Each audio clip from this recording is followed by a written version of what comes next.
नमस्कार दोस्तों, मैं राजेंद्र कुमार। जैसा कि आप देख रहे हैं, राजनीतिक का दौर चल रहा है और हर पार्टी जो है मेयर के चुनाव में अपने अपने प्रत्याशी उतार चुकी है। आज हम परवीन शर्मा जी से मिलाएंगे, जो कि भारतीय जनता पार्टी के वरिष्ठ नेताओं में से एक है और जिनकी सूझबूझ से जो है समाज में कई प्रेरणाएं मिलती है। आज हम सीधे उनसे बातचीत करेंगे।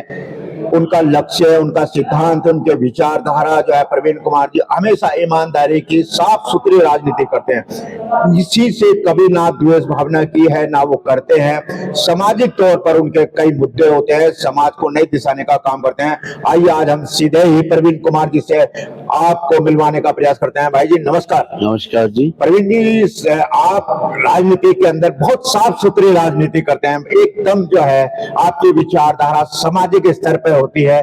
तो ये जो गुण जो आपने प्राप्त किए हैं, तो क्या कहना चाहेंगे आप? देखो, गुण तो परमात्मा की देन है। व्यक्ति साफ सुथरा तो होता ही है, लेकिन अपने मन की भावना के अनुरूप समाज को देखते हुए उसे कार्य करना चाहिए। आदमी सोच बहुत लंबी सोच कर चलता है जी, क्योंकि क्रमश कार्य, उद्देश्य, भावना साफ होना चाहिए। प्रतिद्वेष नहीं होना चाहिए व्यक्ति का।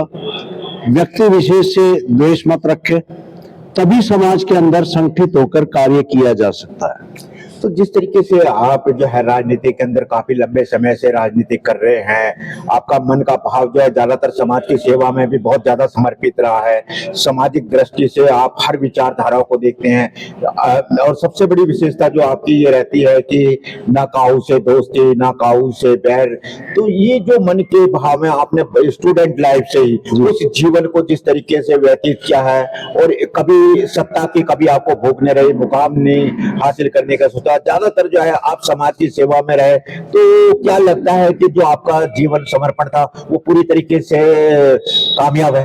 देखो, मुझे 45 साल हो गए राजनीति में जी, लेकिन देश की भावना अगर करता तो मैं इस मुकाम पर ना पहुंचता जहां व्यक्ति विशेष की पूजा नहीं, व्यक्ति को जाना जाता है कि आदमी किस तरह का है। जी, और जब तक सांस रहेगी, मेरी तो यही इच्छा है कि जो हमारे संस्कारों में मेरे पिता से मिला, वही मैं उसके अनुरूप कार्य करूं और अपनी जन भावनाओं के अनुरूप जन सेवा में लगा रहूं।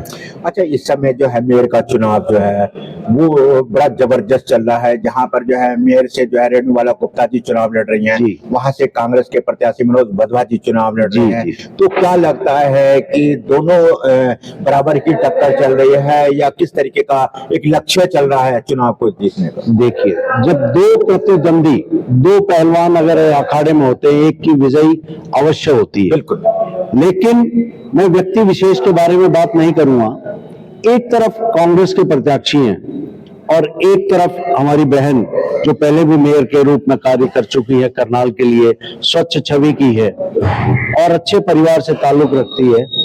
तो इस कारण ही लोगों का झुकाव, लोगों का मन, लोगों की दृष्टि, लोगों की भावना उनसे जुड़ी हुई है और अवश्य वो इस चुनाव में भारी बहुमत से विजयी होंगे। अच्छा सर, आपको भी काफी लंबी समय हो गया है करनाल की राजनीति क्योंकि ज्यादातर जो हरियाणा में जो ज्यादातर राजनीति चलती है वो करनाल से ही शुरू होती है, करनाल से ही बहुत कुछ होता है। तो ऐसे में इतनी बड़ी राजनीति का ये क्षेत्र करनाल को कहा जाता है, तो जिसको हम धर्मयुद्ध भी कह सकते हैं, कुरुक्षेत्र का एक बीच का रास्ता भी कह सकते हैं, पानीपत की भी लड़ाई के बीच में मध्य में कुरुक्षेत्र है। और करनाल को एक बड़ी सौगात जिस तरीके से मिलनी चाहिए थी, करनाल का एक शहर नाम होना चाहिए था, वो अभी तक नहीं हो पा रहा है। कोई बड़े उद्योग, कोई बड़ी इंडस्ट्री अभी तक यहाँ पर नहीं मिल पाई है, चाहे वो रेलवे वाली बात हो या कुछ और चीज हो। तो क्या लगता है कि अब के जो 5 साल आएंगे उसमें कुछ ना कुछ जनता को बड़ी सौगात मिलेगी?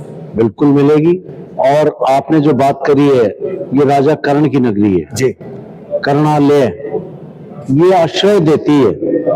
और दानवीर कर्ण जब यहाँ 1.25 मन सोना रोज बैठकर दान किया करते थे, उसी के अनुरूप करनाल की जनता है।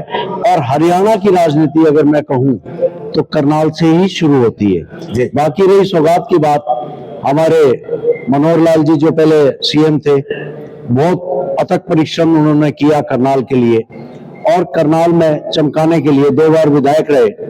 और उसमें जो आज केंद्र में मंत्री हैं उसके अनुरूप जैसे अब कार्य हो रहे हैं ऐसे ही चलते रहेंगे। सौगात को अभी कुटेल के अंदर जो हमारा पीजी जो हॉस्पिटल बनाने की बात थी, उन्होंने कहा था वो बनकर तैयार हो गया है। कल्पना चावला मेडिकल से और डेवलपमेंट हो रही है। और जैसे कि सड़कें हैं, जैसे बाईपास की वो है, और शहर के अंदर फ्लाईओवर बन रहा है, तो ऐसे ऐसे कार्य आएंगे। लेकिन कहा जाए तो ये थोड़ा देर जरूर लगती है, लेकिन अमली जामा पहना दिया जाएगा। सर, मैं एक आम नागरिक के नाते से आपको एक चीज और भी जानना चाहूंगा। करनाल के अंदर है एक मेट्रो लाइन की भी मांग की गई है, और एक करनाल से यमुनानगर की भी रेलवे लाइन की काफी लंबे समय से मांग चल रही है। उसको एक नागरिक के रूप में आप क्या देखते हैं कि जनता आज भी थोड़ा उसके लिए परेशान होती है, तो उसके बारे में कुछ? मैं स्वयं यहाँ का, पैदाइश मेरी यही है, नागरिक यहीं का हूँ, तो मैं तो चाहता हूँ कि करनाल को चार चांद लगे जी। जब हम पैदा हुए तब कुछ और था, जब पढ़ाई लिखाई करी तब कुछ और था, और आज की जो समय में आज कुछ और है। अभी रही मेट्रो की बात, तो मेट्रो का काम शुरू हो चुका है दिल्ली से, और करनाल तक हो गया मेट्रो का। और जो रेलवे स्टेशन की आपने बात कही, तो यहाँ से जो लाइन निकाली जा रही है हरिद्वार के लिए, वह अम्बाला जी, वो भी शुरुआत उसकी हो चुकी है, और जल्द ही उसका रिजल्ट आपके सामने आएगा। तो कुछ हमारी जनता के लिए कोई संदेश देना चाहेंगे? जनता के लिए यही है कि एकजुट होकर कोई भी आदमी देख ले। एक तरफ तो इतना यहाँ से खड़ा हुआ है कांग्रेस का मेरे छोटे भाई वधवा जी, एक तरफ हमारी बहन जिसका 2 बार का मेयर का परिश्रम आपके सामने देख चुके हैं। करनाल की जनता के लिए, करनाल की भलाई के लिए, करनाल का आगे ले जाने के लिए करनाल को उन्होंने अथक परिश्रम किया है मेयर पर होते हुए। और तीसरी टर्म्स में मेरी यही आशा रहेगी कि मेरी बहन जीतेगी और फिर दोबारा पुनः मेयर की कुर्सी पर बैठेंगी, और करनाल के लिए पूरा स्वच्छ छवि से, अपना मेहनत से, लगन से, अथक परिश्रम से करनाल को चमकाने की कोशिश करें। 2 तारीख के मतदान के लिए भी कुछ अपील और भी करना चाहेंगे? मेरी यही है कि मेरे जितने भी करनाल के मतदाता हैं, मेरी तो यही अपील है कि सुख शांति से मतदान करें और भारतीय जनता पार्टी के उम्मीदवार को विजयी बनाए। यही मेरी मनोमंगल कामना है, ताकि करनाल का और उनकी अवरोधक जो बीच में आते हैं वो अवरोधक दूर कर बहन रेणु बाला आगे की तरफ करनाल को अक्सर की तरफ ले जाए। धन्यवाद सर।